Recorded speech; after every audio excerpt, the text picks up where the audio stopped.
Hi, நமஸ்காரம். இப்போது மார்கழி மாதம் நடந்துட்டுருக்கு. இந்த சமயத்தில் ஒரு ரொம்ப ரொம்ப முக்கியமான ஒரு பூஜையை பற்றி உங்கள் கூட ஷேர் பண்ணணும்னு நினச்சேன். அது என்ன பூஜை, அது எப்படி பண்ணணும், தேவைப்படுற சாமான்கள் என்னென்ன, என்ன ப்ரொசீஜர் எல்லாமே இந்த வீடியோவில் டீட்டெயில்டாக சொல்லியிருக்கேன். வாங்க பார்க்கலாம். ஆண்டாள் பூஜை பற்றி கொஞ்சம் சொல்லுமா? இந்த ஆண்டாள் பூஜைங்கிறது கல்யாணம் நல்ல வரனாக கிடைக்காம தட்டி தட்டி போகிற குழந்தைகளுக்கு நல்ல இதுவாக கிடைக்கணும், சீக்கிரம் கல்யாணம் ஆகணுங்கிறதுக்காகவும் நல்ல கணவராக அமையணும் அப்படிங்கிறதுக்காகவும் பண்ணுற பூஜை இது பண்ணினாக்க இது எனக்கு 2 தலைமுறைக்கு முன்னாடி உள்ள பாட்டி தான் எனக்கு சொல்லி கொடுத்தா. இந்த பண்ணினதில் நிறையா பேருக்கு அந்த மாதிரி நல்ல பலன் கிடச்சிருக்கு. அதனால் எனக்கு தெரிஞ்சதை சொல்லுவோன்னு நான் ஆசைப்பட்டேன். அதனால தான் இதை சொல்கிறேன். இது பெண்கள் மட்டும்தான் பண்ணணும் இல்லையா? பெண்கள் தான் பண்ணுறது. இது அரிசி மாவால் கோலம் போட்டு படியில் நிறைய அரிசி வச்சு அது மேலே ஆண்டாள் படமோ ஆண்டாள் விக்கிரகமோ எது ஆற்றுல இருக்கோ அதை வச்சுக்கலாம். கோலம் போட்டுட்டு இப்படி நடுவில் சின்ன படமாக இருந்தால் சின்ன படியாக வச்சுக்கலாம். ஆனால் ஏதாவது இந்த மாதிரி அளக்கிற படியில் நிறைய அரிசி வச்சு இந்த அதில் ஆண்டாள் படமோ இல்லை விக்கிரகமோ இல்லை எது வெறும் படத்தை சொருகி கூட வச்சுக்கலாம். கடைசியில் 4 பிரதர்ஷனம் பண்ணணும். அதுக்கு இடம் விட்டுட்டு இது பண்ணுவோம். இது ஆண்டாளுக்கு தனியாக திருவிளக்கு. ஆமாம், இந்த மாதிரி ஆண்டாள் வைக்கிறதுக்கு ஒரு பலகால வச்சு இது பண்ணி ரெடி பண்ணிவிட்டு அதுக்கு முன்னாடி ஒரு சதுரமாவோ இதுவாகவோ நமக்கு பலகா ஒன்று போட்டுக்கணும். அதில் தான் கோலம் போட்டு இந்த பூஜை இதுக்கு வேண்டியதை ரெடி பண்ணணும். இப்போது பாவை நோன்புன்னு சொல்கிறாலோ, அதுவும் இதுவும் ஒன்றா? அது வேறு இது வேறு. பாவை நோன்புங்கிறது சாதாரணமாக மார்கழி 30 நாளும் சொல்கிறது. திருப்பாவை சொல்லி இந்த மாதிரி இது ஆண்டாள் வச்சு சேவிச்சுட்டு பெருமாள் கிருஷ்ணரோடு இது பண்ணுறாங்க, அதுக்காக பக்திக்காக இந்த மாதிரி சொல்கிறது. அது தனி. இது கல்யாணம் ஆகிறதுக்காக நல்ல கணவர் கிடைக்கணும் அப்படிங்கிறதுக்காக தனியாக பண்ணுற பூஜை. இது தனி, அது தனி. நடுவில் ஸ்ரீயை நமஹா அப்படின்னு எழுதணும். ஸோ இந்த பலகால இந்த கோலம் தான் போடணும். ஆமாம். இதில் இப்போ 1 2 3 4 5 6 நடுவில் 1 7. இந்த 7 இதுக்கும் விளக்கு வைக்கணும். இந்த 2 பக்கத்துலேயும் விளக்கு வைக்கணும். முதல்ல சென்டரில் வைக்கணும். அதுக்கப்புறம் இந்த கிழக்கு பக்கம் இதில் ஆரம்பித்து இப்படி பிரதர்ஷனமாக ஒவ்வொரு பிளாக்லேயே வச்சுன்னு வரணும். ஆனால் வெத்தலை நுனி மட்டும் கிழக்க பார்க்க தான் வைக்கணும்.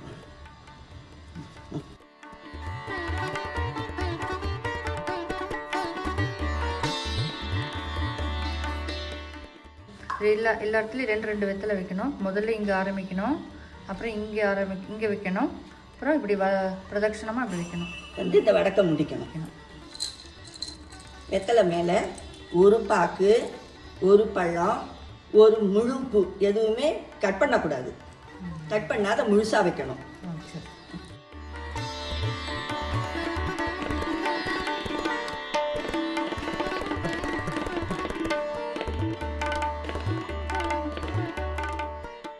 முதல் நாளைக்கும் 27வது நாளும் கடைசியில் முடிக்கிற 30வது நாளும் வாழைப்பழம் தான் வைக்கணும்.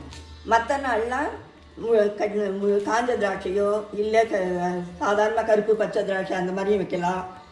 இல்லைன்னா கட் பண்ணாமல் பேரிச்சம்பழம் வைக்கலாம். ரோஜாப்பூ, மல்லிகைப்பூ, சாமந்தி, ஜாதிப்பூ எது வேணாலும் வைக்கலாம். ஆனால் இந்த மாதிரி முழு பூவாக வைக்கணும். சக்கரத்துக்கு 2 பக்கத்துலேயுமா அந்த மாதிரி 2 விளக்கு வச்சுன்னு ஏற்றி வச்சுக்கணும். இது அர்ச்சனைக்கு பூ எடுத்து வச்சுக்கணும். அப்படி 30 பாட்டுக்கு ஒவ்வொரு பாட்டு முடிஞ்சதும் ஒவ்வொரு பூ ஆண்டாளுக்கு இதில் அந்த கீழே சேர்க்கணும். ஆண்டாள் திருவடியில் சேர்க்கணும். 30 பூ 30 பூ தனியாக ஒரு எடுத்து வச்சுக்கணும். ஒத்த முழு பூ தான் இருக்கும். நம்ம பூஜை பண்ணி முடித்த உடனே நைவேத்தியத்துக்கு வெத்தலை, பாக்கு, பழம், பிரசாதம், சக்கரை பொங்கல் தானே பண்ணணுமா? டெய்லியேவா? முதல் நாளும் 27வது நாளும் கடைசியில் முடிக்கிற 30வது நாளும் சக்கரை பொங்கல் தான் பண்ணணும். பழமும் வச்சு வெத்தலைப்பாக்கு பழமும் வச்சு சக்கரை பொங்கலும் வச்சு நைவேத்தியம் வைக்கணும். மற்ற நாளில் பழம் மட்டும் வச்சா போதும். அதில் வைக்கிறது 7 பழம் தனி, அது தவிர இங்கே தனியாக வைக்கணும். ஒரு பாத்திரத்தில் தீர்த்தம், உத்ரணி, தூபம் காட்டுறதுக்கு ஊதுபத்தியும், கற்பூரார்த்திக்கு இங்கே ரெடி பண்ணி வச்சுக்கணும். ஸோ இதுதான் வேண்டிய சாமான்கள். இங்கே பூஜைக்கு பூ வச்சுருக்கோம். இப்போ நம்ம கிழக்க பார்த்து இந்த அரேஞ்ச்மெண்ட்ஸ் பண்ணியிருக்கோம். ஈஸ்ட் ஃபேஸிங்காக பண்ணணும். அப்படி பார்க்குறப்போ இந்த இடத்துல உட்காந்து தான் நம்ம பூஜை பண்ணணும். யார் பண்ண போகிறாளோ, யாருக்காக பண்ண போகிறாளோ அவள் வந்து இங்கே உட்காந்துக்கணும்.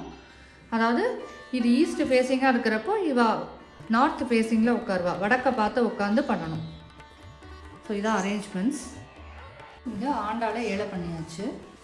நான் வந்து டெமான்ஸ்ட்ரேஷனுக்காக நான் பண்ணின ஹேண்ட்மேட் டால் வச்சுருக்கேன். பூஜை பண்ணுறப்போ நம்மள்ட்ட இருக்கிற ஆண்டாள் படமோ இல்லை விக்கிரகமோ இங்கே அரிசி மேலே வச்சுக்கலாம். ஆண்டாளுக்கு மாலை சாத்திடணும், பூ வச்சிடணும். விளக்கேற்றிட்டு பூஜையை ஆரம்பிச்சிடலாம்.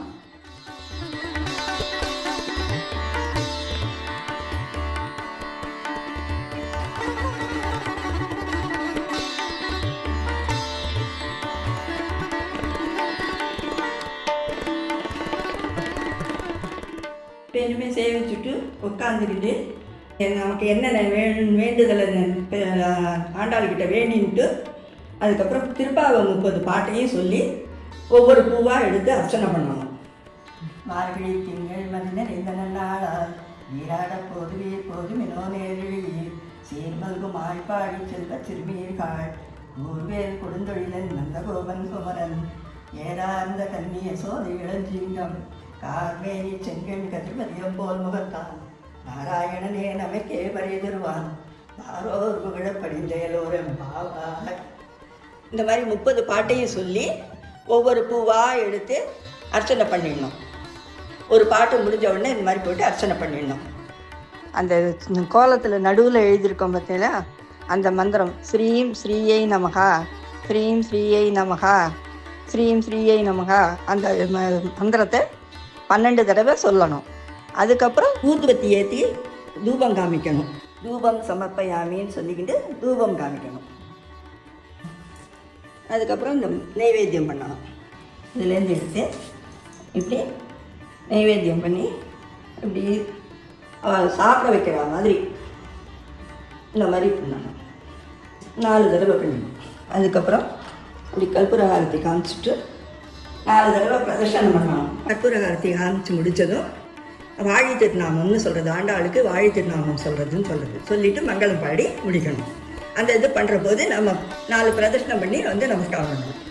திருவாடி பூரத்து ஜெகத்துரித்தாள் வாழியே, திருப்பாவை 30 செப்பின் ஆழ்வாழியே, பெரிய ஆழ்வார் பெற்றெடுத்த பெண் பிள்ளை வாழியே, பெரும்போதூர் மாமுனிக்கு பின்னான் ஆழ்வாழியே, 143 உரைத்தாள் வாழியே, உயரரங்கற்கே கன்னி உகந்தளித்த ஆழ்வாழியே, மறுவாரும் திருமல்லி வளநாடு வாழியே, வண்புதுவை நகர்கோதை மலர்பதங்கள் வாழியே. இது வந்து வாழி திருநாமம். அதுக்கப்புறம் மங்களம் சொல்கிறது. ஸ்ரீமத்தியை விஷ்ணு சித்தாரிய மனோநந்தன ஹேதவே நந்த நந்தன சுந்தரியை கோதாயை நித்தியமங்கலம், ஸ்ரீமதே ரம்யஜா மாதிரி முனீந்திராய மகாத்மனே ஸ்ரீரங்க வாசினி பூயாத் நித்யஸ்ரீ நித்தியமங்கலம் அப்படின்னு சொல்லி சேவிச்சுட்டு ஆண்டாளையும் ரங்கமனார் ஸ்ரீரங்க ரங்கநாதரையும் மனசில் நினச்சிக்கிட்டு தியானம் பண்ணிக்கிட்டு இந்த விளக்கு இதை வந்து கொஞ்சம் வடக்க பார்க்க அந்த பலகால இது பண்ணியிருக்கோம், ஆண்டாள் வச்சுருக்கோம் பார்த்தீங்களா, அந்த பலகாயை மட்டும் கொஞ்சம் வடக்கு பார்க்க நகர்த்திடணும். யதாஸ்தானம் பிரதிஷ்டாபயாமி அப்படின்னு சொல்லி அந்த ஆண்டாள் இருக்கிற அந்த பலகாயை மட்டும் நார்த் சைடுக்கு வடக்கு பக்கம் நகர்த்தணும். ஒரு 2 ஸ்டெப்பு நகர்த்தினா போதும், ரொம்ப நகர்த்தணுங்கிறது இல்லை, கொஞ்சம் நகர்த்திட்டு அதுக்கப்புறம் நீங்கள் இதெல்லாம் விளக்கெல்லாம் அன்னடை எடுத்து வச்சுட்டு நீங்கள் வெத்தலை பாக்கெல்லாம் கொடுத்து எல்லாம் பண்ணலாம். இது வந்து 30வது நாள் பண்ணணுமா இல்லை டெய்லியே அந்த மாதிரி நகர்த்தி? டெய்லி நகர்த்தி வச்சுடலாம், அங்கேயே வைக்கணுங்கிற அவசியம் கிடையாது. டெய்லியே இந்த பூஜை முடிச்சதுக்கப்புறம் இதை நகர்த்திட்டாலே யதாஸ்தானம் பண்ணிட்டு வந்தாலே அந்த இடத்த விட்டு எடுத்துட்டோம்னு அர்த்தம். அதனால எடுத்து கொண்டு போய் பூஜை ரூமில் வச்சுட்டு அதுக்கப்புறம் மறுநாளைக்கு இந்த மாதிரி செட் பண்ணிக்கலாம். ஆனால் ஆண்டாளை வந்து அந்த படியில் வச்சிருக்கிற ஆண்டாள் மட்டும் படியோடு அப்படியே பூஜை ரூமில் வச்சுக்கணும், அதை மட்டும் கலைக்கக்கூடாது. 30 நாள் கழிச்சு 30 நாள் கழித்து இது பண்ணதுக்கப்புறமா எடுத்துட்டு அந்த படியில் இருக்கிற அரிசியை வச்சு ஒரு சக்கரை பொங்கல் பண்ணி கொடுக்கலாம். யாருக்கு கொடுத்துட்டு இது பண்ணலாம், இல்லை ஆற்றுல பெருமாளுக்கு பண்ணிவிட்டு சாப்பிடலாம், ஆற்றுல இருக்கிறவா சாப்பிட்டுக்கலாம். அந்த அரிசியை பொங்கலாக பண்ணி சக்கரை பொங்கலாக பண்ணி அதுக்கப்புறம் இந்த வெத்தலை பாக்கு இதெல்லாம் 7 பேருக்கு இந்த 7 இதில் வச்சுருக்கிறது 7 பேருக்கு வெத்தலை பாக்கு கொடுக்கணும். அதோட தட்சணை வச்சு கொடுக்கணும். ஒரு ரூபாய் காயினோ நமக்கு எது முடியறதோ அவசரத்துக்கு ஏற்ப வச்சு 7 பேருக்கு கொடுக்கணும். முடிஞ்சது நாள், ஏன்னா கிராமாந்திரங்கள்னாக்க வக்கம் பக்கங்களில் நிறையா பேர் இருப்பா. இப்போல்லாம் ஃப்ளாட்டில் இருக்கிறதுனால நிறையா பேர் இருக்கிறது கிடைக்கிறது கஷ்டம். முடிஞ்சதுனால் முதல் நாளைக்கும் கடைசி நாளைக்கு மட்டுமாவது ஆற்றுக்கு கூப்பிட்டு ஒரு 2 பேருக்காவது ஆற்றுல வச்சு கொடுக்கலாம். பாக்கியை நம்ம கொண்டு போய் கொடுத்துக்கலாம். ஒருவேளை தினம் 7 பேர் கிடைக்கலைன்னால் அதை எடுத்து வச்சுக்கிட்டு 2 இதையும் 3 இதையும் சேர்த்து வச்சு கூட இந்த மாதிரி கொடுக்கலாம். ஒருத்தருக்கே 2 வெத்தலை பார்க்க 3 வெத்தலை 4 வெத்தலை பார்க்க அந்த மாதிரி சேர்த்து வச்சு கூட கொடுக்கலாம். 7 இப்ப 4 3 2 பேருக்கு கொடுக்கலாம். அந்த மாதிரி கொடுக்கலாம். கூடிய வரையில் முதல் நாளும் கடைசி நாளும் ஆற்றுக்கு கூப்பிட்டு அவளுக்கு பிரசாதத்தை கொடுத்துட்டு இந்த வெத்தலை பாக்கு கொடுத்து நமக்கு சௌரியப்பட்டால் ப்ளவுஸ் பிட்டும் வச்சு மஞ்சள் கிழங்கு இது வச்சு தட்சணையும் வச்சு இது பண்ணி கொடுக்கலாம். இல்லைனாலும் வெறுமை இந்த சந்தனம் குங்குமம் கொடுத்து இதை மட்டும் வச்சு கூட கொடுக்கலாம். ஒரு ரூபாய் காயினை வச்சு அந்த மாதிரியும் கொடுக்கலாம். இந்த வெத்தலை பாக்கு கொடுக்கறது சுமங்கலிகளுக்கு கொடுக்கணும். அப்படி இல்லை ஒருத்தர் 2 பேர் சுமங்கலிகள் இருந்து கன்னியா குழந்தைகள் வந்தாலும் தாராளமாக கொடுக்கலாம், தப்பு கிடையாது. கன்னி பெண்கள் இருந்தாலும் கொடுக்கலாம், சின்ன குழந்தைகள் பெண்கள் வந்தாலும் கொடுக்கலாம். இது இப்போ மார்கழி மாசத்துல தான் பண்ணணுமா? எப்போ வேணாலும் பண்ணலாம். மார்கழி மாதம்தான் பண்ணணுங்கிறது கிடையாது, எப்போ வேணாலும் பண்ணலாம். இதில் இன்னொரு இது என்னென்னா, இது 30 நாள் பண்ணணும் தொடர்ச்சியாக. இதில் பெண்களாக இருக்கிறதுனால நடுவில் 4 நாள் நமக்கு தொந்தரவுகள் வரும். ஆமாம், அந்த மாதிரி வரப்போது அந்த 4 நாள் முடித்து 5ஆவது நாள் தலை முழுகிட்டு அதுக்கப்புறம் பாக்கியை கண்டினியூ பண்ணிக்கலாம், விட்டதுலேருந்து கண்டினியூ பண்ணிக்கலாம். இந்த பூஜையை கால நேரத்தில் தான் பண்ணணும், வெறும் வயத்தோடு தான் பண்ணணும். குளிச்சுட்டு சாப்பிடாம இந்த பூஜையை முடிச்சுட்டு ஆண்டாள் ஆசீர்வாதத்தை வாங்கிக்கிண்டு சேவிச்சு ஆசீர்வாதம் வாங்கிக்கிண்டு வெத்தலை பாக்கு கொடுத்துட்டு அதுக்கப்புறம் தான் பண்ணுறவா சாப்பிடணும். நம்ம பூஜை முடித்த உடனே வெத்தலை பாக்கு வாங்கிக்கிற மாதிரி வர சுமங்கலிகளுக்கு வர முடியல, கொஞ்சம் லேட்டாக தான் வர முடியும் அப்படிங்கிற மாதிரி இருந்ததுன்னா அதுக்காக நம்ம தயங்க வேண்டாம்.